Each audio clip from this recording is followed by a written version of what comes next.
There's an average of 621 movies released a year, and there have been over 1,470 million admissions to movies in the US in just this past year. In today's society, movies have such a great impact on teens. They give us a false sense of reality through fabricated truths about love, social norms, and intensified violence.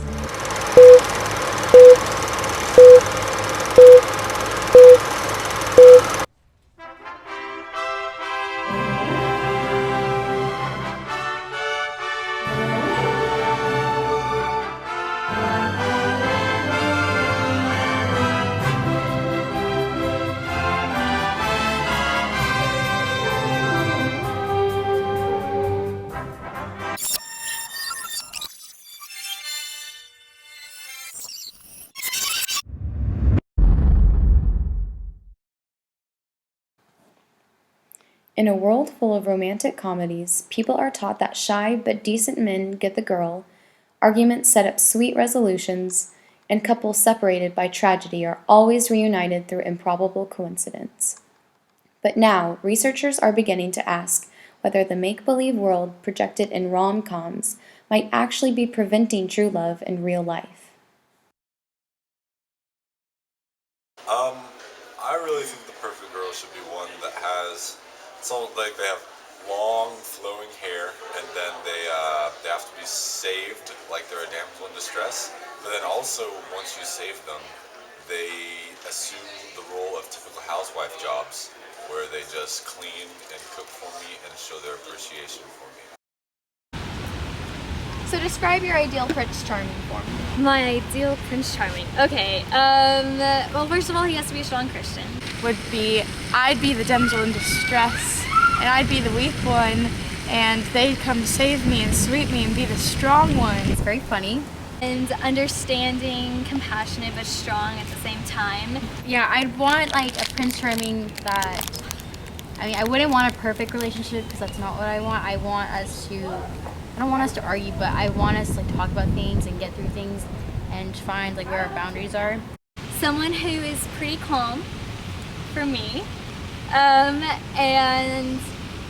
I mean, of course it'd be nice if he looked nice too, so yeah.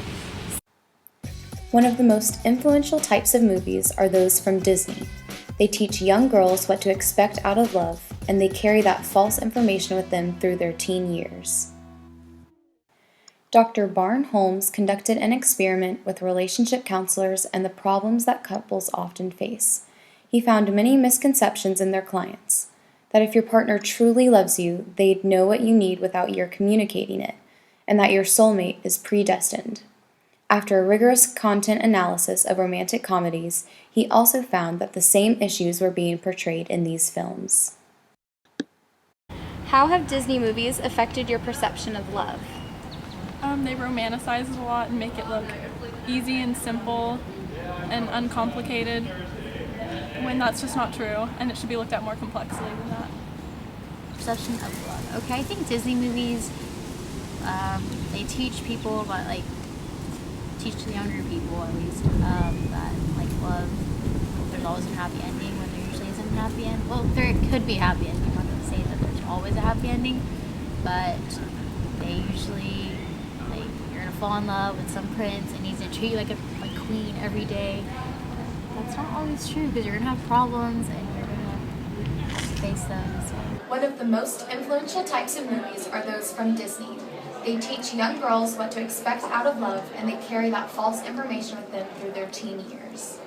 I want to share with you some things that I've learned from Disney movies. I really want to focus on the princesses of the Disney movies because, I identify with them as a princess myself. First of all, you should wear something that's completely inappropriate for a 16-year-old. Take, for example, Ariel from The Little Mermaid. She's walking around or swimming around in a seashell bra all the time. All the time. It also taught me that my main goal in life should be to find a prince and marry him. The end. There's never another plot for a chick Disney star other than you fall in love at the end. It's not like, oh, hey. In today's culture, the amount of influence film has put on society has exponentially increased. Movies distort true reality by creating the idea of a perfect reality. This then implants a utopian way of living into the minds of the viewers, especially the younger ones. On there, that's Karen Smith. She is one of the dumbest girls you will ever meet. Damien sat next to her in English last year. She asked me how to spell orange. That's why her hair is so big. It's full of secrets. Regina George is flawless. She has 2 Fendi purses and a silver Lexus. I hear her hair is insured for $10,000. I hear she does car commercials in Japan. Her favorite movie is Varsity Blues. One time she met John Stamos on a plane. And he told her she was pretty. One time, she punched me in the face. It was awesome. So fat. So if you're from Africa, why are you white? Oh my god, Karen, you can't just ask people why they're white. On Wednesdays, we wear pink.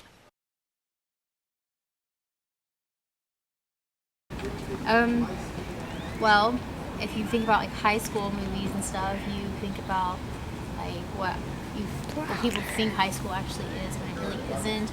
Like you think about cliques, even there are like huge cliques, but there isn't like the Mean Girls or talking about Mean Girls and you have the Plastics and the Wannabes and whatever.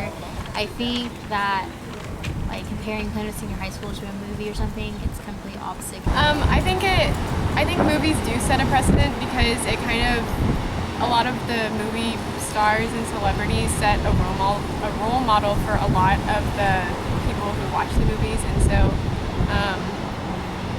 a lot of people want to be like their role model and stuff like that. Teens have been drifting farther away from the world's reality as the years go on, and have instead begun integrating the stereotypical dream world set up by films. In addition, movies contain lead actors who obtain an immense power over individuals in ways that almost force them to shape themselves around their role models. The lives of these pop leaders show teens how life should really be lived according to their image. This leads to the strong desire to embody these powerful idols, which leads to an increase in harsh self-judgment. Body image, sex, drugs, and alcohol have become the most concentrated topics of this generation. 53% of the girls the ages of 13 have declared that they are unsatisfied with their bodies. By the age of 17, the percentage raised to 78%. I think that depends on your age and how secure you are of yourself. If you're looking for a model or figure to depend on, like if you're younger age, I think you would start to act more like them.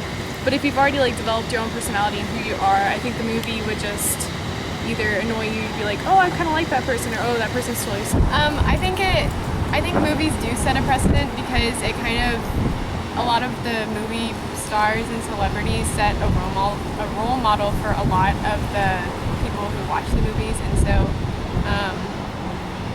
a lot of people want to be like their role model and stuff like that. Have set a particular precedent of what the country should be like. These are what movies and their messages teach the young population. Being exposed to violence in childhood and early teenage years can affect how a person is shaped mentally, morally, and emotionally. In childhood years, people are more vulnerable to anything and everything, no matter if it is right or wrong. Violence in movies is becoming more common and more realistic. Movies today involve new ways of killing people due to special effects and new technologies. Children who have had recurring exposure to these violent films at an early age are more susceptible to act violent and irrationally towards others when they grow older. This is an ABC News special report.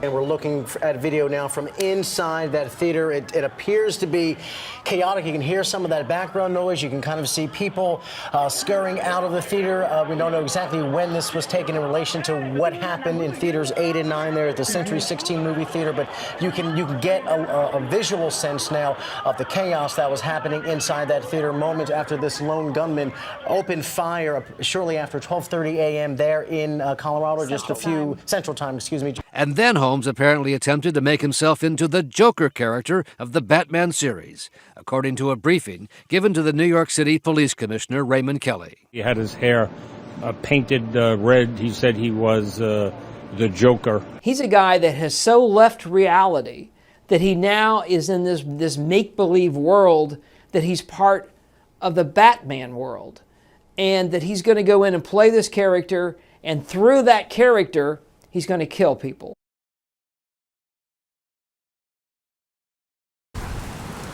Yes. I mean, depends what movie you're watching. Like, if you're watching an action movie, you usually do see lots of violence versus like a horror movie. I'd say so. And do you think that that amount has increased over time? I don't know if it's increased over time, but I know it's gotten more realistic over time with special effects and everything. So I think it is more disturbing now, even if the amount hasn't changed. Well, definitely the movies that I watched when I was growing up were not near as violent. Well, maybe they were as violent, but they weren't as graphic. I think there's violence in almost every movie because, like, okay, if you're talking about an action movie, like if you're watching Fast and Furious, you're gonna see like cars exploding everywhere, versus like Man of Steel, and then like the entire Earth is falling apart, and then Superman is trying to save that. So I think there's violence in most movies, or like getting punched in the face. You know, your friend did something. There's still violence. Yeah. Okay. How have I think it honestly depends on the age you watch it at. Like, if I were to watch it, I would honestly, like, wouldn't be a big deal because I know it's fake, or I know, like, Lone Survivor, like, I know that stuff happens, but I don't put myself in that situation because I'm not in the Army. But, like, the little girl was supposed to watch it, like, it would scare her or him. It would scare them, like, they easily have nightmares. They just don't understand the context behind it. And so it could, like, give nightmares or, like, cause them to be really scared. I think a short-term effect would have to be just like right after watching the movie, just being like impacted about like what happens. In 2013, researchers studied the relationship between several environmental factors and violence among youth. It revealed that the #1 leading factor of violence was entertainment. This includes movies, TV shows, and the media.